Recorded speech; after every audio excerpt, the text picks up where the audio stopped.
नमस्ते दोस्तों। अब ज्योग्राफी का दूसरा पार्ट है ये। इसमें हम देखेंगे आपका ज्योग्राफी का पुनः जागरण काल आया है। जिस प्रकार से इतिहास में आप पुनः जागरण काल पढ़ते हैं, ठीक उसी प्रकार से अब भूगोल में पुनः जागरण पढ़ेंगे। तो भूगोल का पुनः जागरण काल,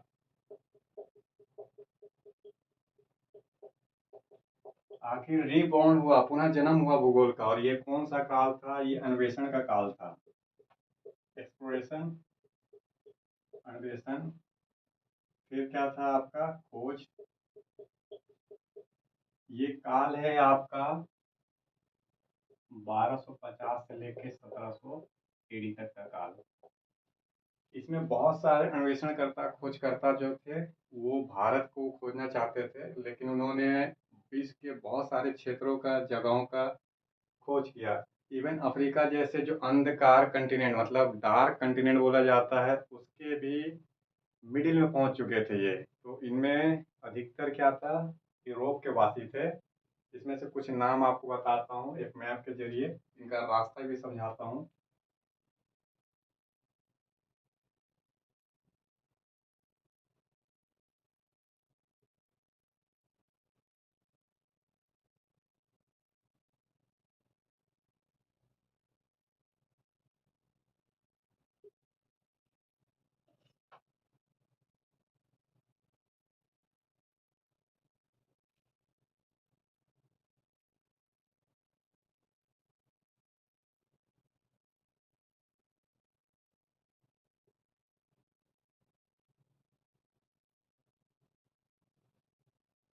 तो ये कुछ एक रफ डायग्राम है आपके सामने।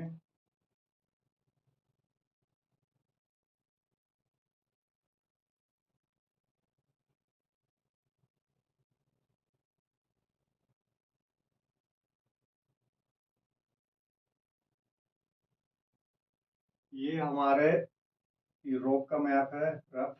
जहाँ पे पुर्तगाल और स्पेन, पुर्तगाल जिसकी राजधानी लिस्बन है, और स्पेन जिसकी राजधानी में मैड्रिड है, समुद्र के तट के पास है।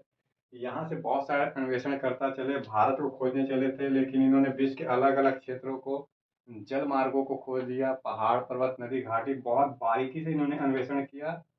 तो इसमें से कुछ नाम है, जैसे सबसे फर्स्ट नाम में बोलेंगे मार्को पोलो।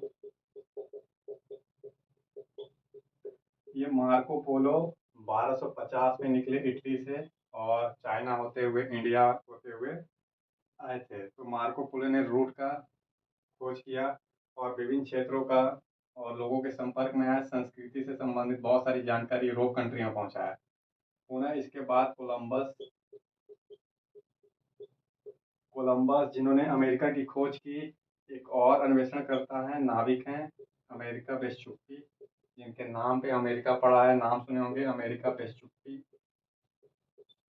ये पीरियड 1250 से 1700 के बीच का है। कोलंबस, अमेरिकी Vespucci, Vasco da Gama. Vasco da Gama जिसने भारत की खोज की 1498 में। इसके बाद है कैप्टन कुक, का नाम सुने होंगे, जिसने क्या था, तस्मानिया और न्यूजीलैंड की खोज की, न्यूजीलैंड तस्मानिया की खोज की। एक है मैगलन। मैगलन ने तो पूरा विश्व का भ्रमण किया था। इनके नाम पे एक मैगलन रूट है। तो इनका रास्ता कैसे था? इस तरीके से भारत आने का, वास्को डी गामा का, पुनः अमेरिका जाने का, दक्षिण अमेरिका जाने का, और मार्को पोलो का ऐसे रूट। और मैगलन का ये वाला है, फिलिस्तीन होके, फिलीपींस होके, मैगलन स्टेट। ये जो है, जब भी मैप में अगर आपका आता है कौन सा स्टेट है, इनके नाम पे रखा गया है मैगलन स्टेट। जहाँ जहाँ से मैगलन गए, और अंत में फिलीपींस में इनकी हत्या हुई थी। तो इस तरीके से जो 1250 से 1700 का काल है, अलग अलग अन्वेषण करता आए, और एक पूरा का पूरा वर्ल्ड मैप इन्होंने तैयार कर लिया। शायद ही कोई जगह बचा होगा इनसे। पुनः 1700 के बाद जब औद्योगिक क्रांति हुई ब्रिटेन में, तो उसके बाद भूगोल में आधुनिकीकरण प्रारंभ हुआ। भूगोल को भी आधुनिक रूप मिला, और मॉडर्न ज्योग्राफी का जन्म हुआ। ये दो कंट्री में विशेष रूप से जन्म हुआ। सबसे पहला जन्म जो हुआ था इसमें था जर्मनी। जर्मन जियोग्राफर जो मॉडर्न जियोग्राफर हुए, फिर इनका कटाव करने के लिए फ्रांस के जियोग्राफर आए। तो जर्मन जियोग्राफर जो भौतिक जियोग्राफी पे विशेष ध्यान देते थे, और जो फ्रांसीसी जियोग्राफर थे वह किस पे ध्यान देते थे, ह्यूमन जियोग्राफी पे। तो इस तरीके से जियोग्राफी का दो स्पष्ट पोर्शन, दो संप्रदाय का जन्म हुआ, भौतिक भूगोल और मानव भूगोल। भौतिक भूगोल जर्मन संप्रदाय वाले लोग थे, अर्थात जर्मनी के जियोग्राफर, और ये फ्रांस के भूगोल वेता थे, विडाल डिल्ला ब्रासा।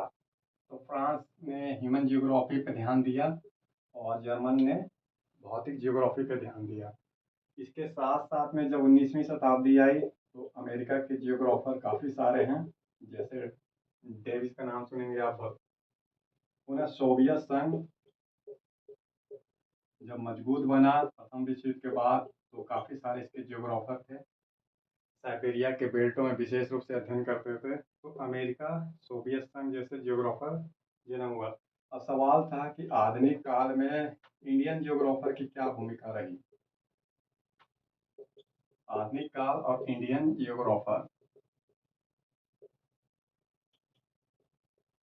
तो देखिए आधुनिक काल में इंडिया के जियोग्राफर का कोई भी योगदान नहीं है, तो इनका योगदान न के बराबर है। और आज भी जो समकालीन भूगोल चल रहा है इसमें भी बहुत कम योगदान है। अगर क्लाइमेट वाले हिस्से को छोड़ दिया जाए तो कुछ ही एक आध दो जियोग्राफर का नाम 140 करोड़ की जनसंख्या में आता है। तो विश्व में भारत का जो जियोग्राफी में योगदान है करंट के सिनेरियो में न के बराबर है। इसी काल में चाइना का जो जियोग्राफी है उनका भी न के बराबर योगदान है। तो वर्ल्ड के दो पावरफुल कंट्री, इनका योगदान करंट में जियोग्राफी के रूप में नहीं है। इस तरीके से जो जियोग्राफी है आज आधुनिक काल में ये जर्मनी और फ्रांस की देन है, बाद में अमेरिका का योगदान रहा और सोवियत संघ का। अब बात करेंगे हम कि जियोग्राफी आज आधुनिक समय में कहाँ पहुँच गया है। तो देखिए जो जियोग्राफी है आज आधुनिक समय में टेक्नोलॉजी से जुड़ गया है। आज हमारे पास बेहतर टेक्नोलॉजी है जिसके जरिए हम मैपिंग कर सकते हैं अच्छे से। अर्बनाइजेशन से लेके ट्रांसपोर्टेशन तक का, इंडस्ट्रियलाइजेशन से लेके टेक्नोलॉजी तक का विकास हो रहा है। तो लगभग हर फील्ड में जियोग्राफी काम आता है। तो फिलहाल उससे पहले मैं आपको जियोग्राफी का कुछ पोर्शन बताऊं कि किस किस तरीके के जियोग्राफी है। क्रम, वर्ध भूगोल, ऐतिहासिक भूगोल,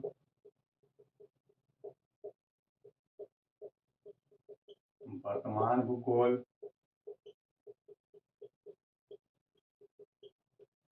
पारदेशिक भूगोल,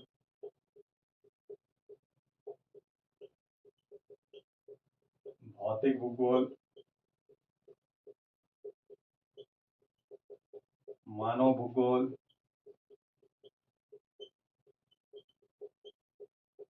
पुनः इसके बाद बहुत सारे जो जियोग्राफी के पार्ट हैं वो जुड़ते चले जाते हैं। जैसे इसमें मानव भूगोल में आप जोड़ेंगे राजनीतिक भूगोल,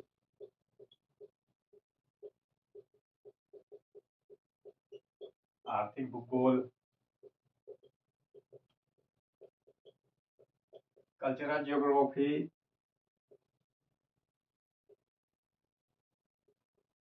कल्चरल सांस्कृतिक जियोग्राफी, ठीक है। और भी जो भौतिक भूगोल है इसमें आप क्लासिफिकेशन करेंगे, जैसे मॉर्फोलॉजी, भू आकृति, भू आकृति, समुद्र विज्ञान, पुनः जलवायु विज्ञान, अर्थात समुद्र भूगोल, जलवायु भूगोल के बाद पारिस्थितिकी भूगोल।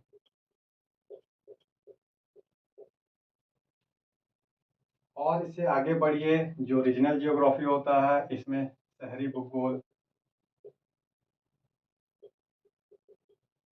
ग्रामीण भूगोल,